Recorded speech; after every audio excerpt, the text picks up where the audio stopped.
And additionally, we have a couple of announcements today around sports. We have a director's order that was issued on Friday that I want to talk about today, a health director order. It's on a short-term basis only that the Ohio Department of Health has issued an order allowing for contact and non-contact competition to resume for all sports. And you got to listen carefully to this to make sure that you understand the restrictions that are involved in doing so, because there are several of them that are really important. Tournaments, games, and scrimmages between teams for contact sports is only permissible so long as the teams agree to the list of guidelines in the order, including such things as testing of all players, coaches, athletic trainers, support staff, officials, before travel to the competition and during. We're going to during the tenure of the stay. Daily symptom assessment, athletic trainers wearing masks and coverings while attending to players, coaches, and officials are strongly recommended to wear face coverings when possible. Strict social distancing by players who are not actively engaged in the competition. Immediate isolation and medical care for a participant who develops symptoms. These restrictions are required for any of these types of things to happen. The coronavirus.ohio.gov website will have these restrictions. The reason it's important to notice today, because we've had several questions about different types of activities and do they qualify. The things that qualify are very limited. This is temporary. It ends on July the 15th. We hope to use this to inform our future decisions as it relates to return to play. This is temporary. It will be evaluated once we have more information as this goes through July the 15th. Additionally, we're starting a new campaign today. I Want a Season campaign, and let me explain. I know that we all love sports. I love sports for the recreation and the physical fitness and health aspect that sporting activities provide, not to mention the life skills of teaching particularly our young people, teamwork and discipline and the competitiveness and the grit and the resilience and all the things that we learn from these types of competitions. And over the past few weeks, we have seen a steady drop, as the governor alluded to earlier, in the age of people contracting coronavirus.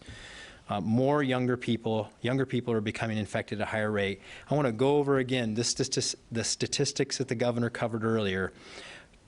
In July, in our limited data that we have in July, 26.4% of the cases are people the ages between 20 and 29, 13.2% between the ages of 0 and 19. That's nearly 40% of all the cases for people under the age of 30.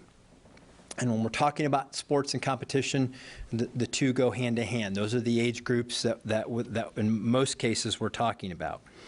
You know, can I give a potential reason for this? Of course I can. If you're healthy and you exercise and you feel like you're invincible. You feel I at that age would have probably had the same attitude. But there are a lot of reasons. There are a lot of reasons that you need to care about the spread of coronavirus, and particularly as it relates to our athletes who are competing in sports, because you certainly have parents or grandparents or classmates who could be in a higher risk category. And you may not be worried about yourself as much, but you ought to be worried about them. Additionally, we have a couple more reasons. We all want to resume things that feel more like our normal lives, and playing sports is certainly one of them.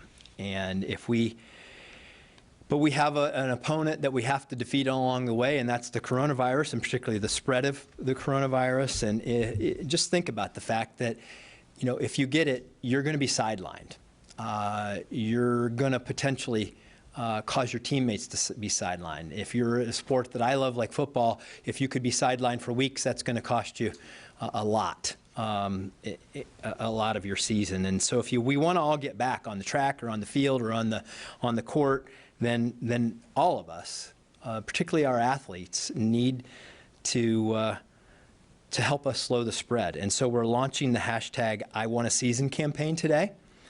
We've been talking with a lot of professional, college, high school sports teams and athletes about helping to share this via social media, Facebook, Twitter, Instagram, Snapchat, to tell your friends that we're all in this together, that you're wearing a mask and practicing social distancing and washing your hands because you want to have a season. And I know that we have a video that we're going to be posting out there that will be at lg.ohio.gov/I want to have a season, giving you all kinds of details about how athletes can get involved in sharing the word of how they're in it together, that in protecting your teammates, in protecting you, you are putting yourself in a better place to have a season, to do the things that you love by making sure that you're slowing the spread of the coronavirus. And so as we talk to young people, how to make it relevant in your life. Well, if you're an athlete, this is super relevant in your life because it depends on your ability to participate, your teammates' ability to participate. It's about what teamwork is all about, looking out for each other and helping each other through this on your way to victory. And not only do you want to defeat the team across the field, we all collectively want to defeat the coronavirus and restore many of those things that we enjoy in our lives. So, Governor, thank you.